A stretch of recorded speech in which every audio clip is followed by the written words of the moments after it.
How's it? We are going to take our self-portraits and we're going to do some black and white effects to them.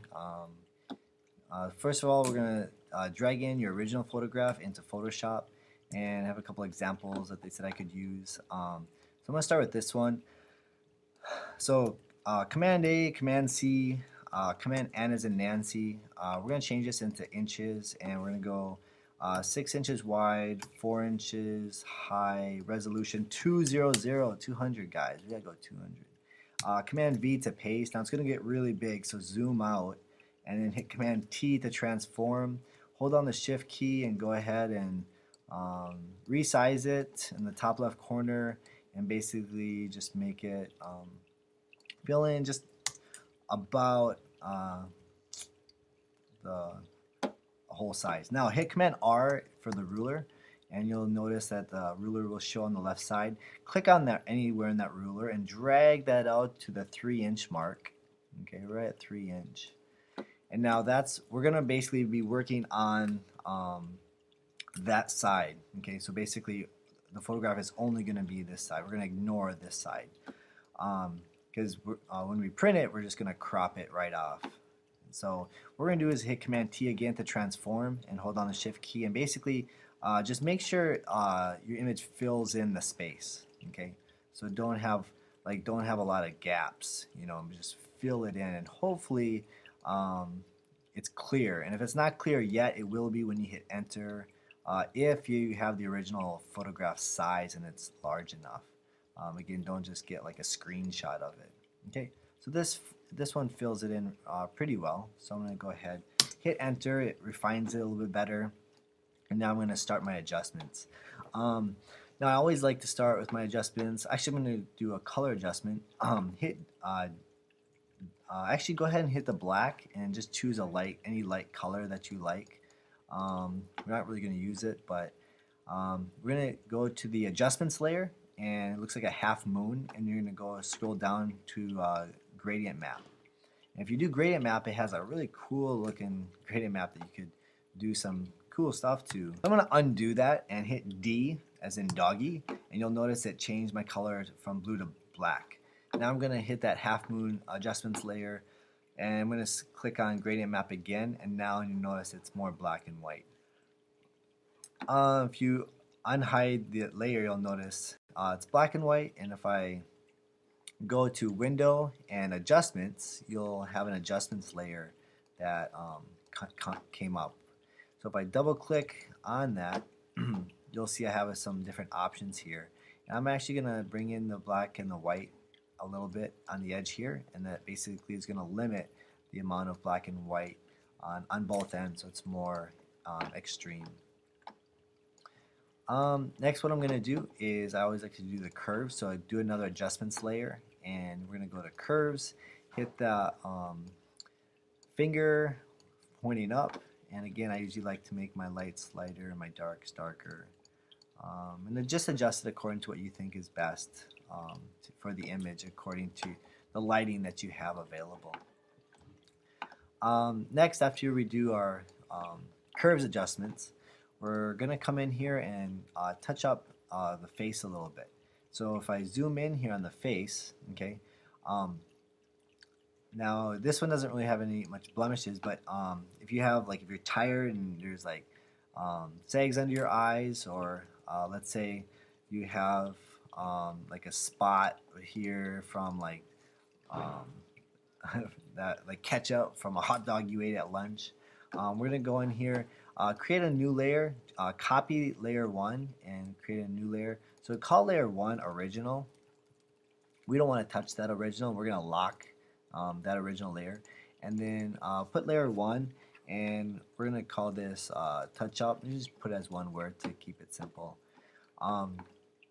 So we're basically going to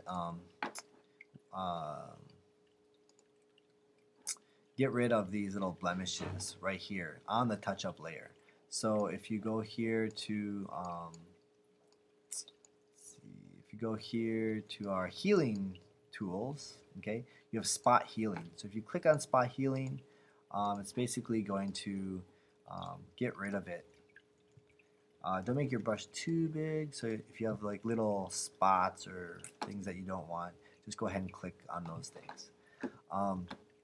You can also go here under the healing brush tool if you and hold on the option key, and then you can click an area that you like, and then um, blend it over in another area that you want to change if you want a specific area of your face to match. And there's the patch tool. So if I have hair like this, I could go around here to the line here, and then I can just drag it to an area I want to match instead, and hit Command D, and now that line is gone.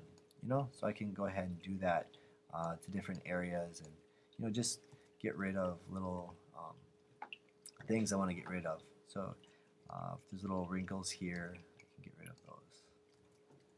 Okay, so now I brushed it up, looks a little bit better. Also, like hair, if you have hair here like that, we won't really be needing to brush that up, just the face. Okay, now what we're going to do is create a copy of the touch-up layer. And we'll call this blur. And we're going to go to filter and blur and Gaussian blur. And we're going to choose 3.0 and choose OK. And what that did was it basically blurred everything out. Now, we're going to click on the add layer mask. It's like a rectangle with a circle on it. And it basically created an adjustments layer, and now we can make some edits to it. Now the cool thing is black, and basically hit B for brush, and you're going to want a pretty big brush to start out with, probably the biggest brush to start out with, and keep the hardness pretty low. Okay, so if you notice, if you hit on the black, okay, if black is selected, and we're basically erasing all that blur that happened on our picture. Okay. Now, if you wanted to, and you'll notice on our layer what's been erased. Now, if you want to paint back, the blur part, you can switch to black and white by hitting that little arrows right here. We can make our brush a little bit smaller, and we can basically paint in areas like of the face that we want to be a little bit more like blurred. It'll be a little bit more softer. Don't touch the teeth or but basically, just like the skin, it kind of just smoothens it out a little bit better. You see that? Definitely don't hit the eyebrows. Just get some of this so it looks a little bit more smoother. And again, you can always check on the blur to see what you've done. And if you make a mistake, you can go to change it to black and paint it over to switch it out. Okay. So now it's a little bit more smoother look to it. And again, I would make sure you're zoomed in when you do it. Again, if I don't want the scarf to be in focus, I could, blur out the scarf a little bit too, just things that I don't want. It's totally up to you what you want to blur, whatever looks the best. What I'm going to do now is I'm going to add one more blur effect. I'm going to click on Touch Up, create a new layer, okay, and for this one, I'm going to call this Blur 2. And for Blur 2, I'm going to, we're going to go to Filter, and Gaussian Blur should already be there because it's the last filter you saw. Otherwise, you can go to Blur and Gaussian Blur. And this time I'm going to go 4.0. I'm going to hit OK. And then I'm actually going to change my layers right here. We're going to go soft light. Okay? We're going to go soft light. So again, if I unhide what I just did, you'll notice that it basically made a little bit better contrasting. Okay? And again, if you don't like what it just did, you don't have to use that. So again, you can choose accordingly because each image is different. So we did a lot of stuff. If we erase everything, unhide it, we did a lot of stuff between the first and the last. Okay, so now we have something we want to go with for printing. Now for the background, we don't want this, like if it is the lighter background, we don't want that. We want it more black or more dark. So if we are all done, okay, then we can basically take all of our layers, again, if you're done, because this means we're done, and basically control click and merge all of our layers together, and now it's one. Notice our background is locked. Just double click that and hit OK, and now it's not locked. And we can go ahead and click on f of x function and choose color overlay, and we're going to choose black. Okay, and so now you'll notice it's black. And now what we're going to do is either with the wand tool, the magic wand right here, or the eraser tool, and again select your portrait layer. We can basically just kind of delete whatever's behind here. If it didn't delete cleanly, you can hit E for the eraser tool and basically just brush off and feather it off a little bit more, so it looks a little bit like this. Okay, so now we're done. Again, it's saved, and I can just go ahead and do all that. Now again, we're only using this half.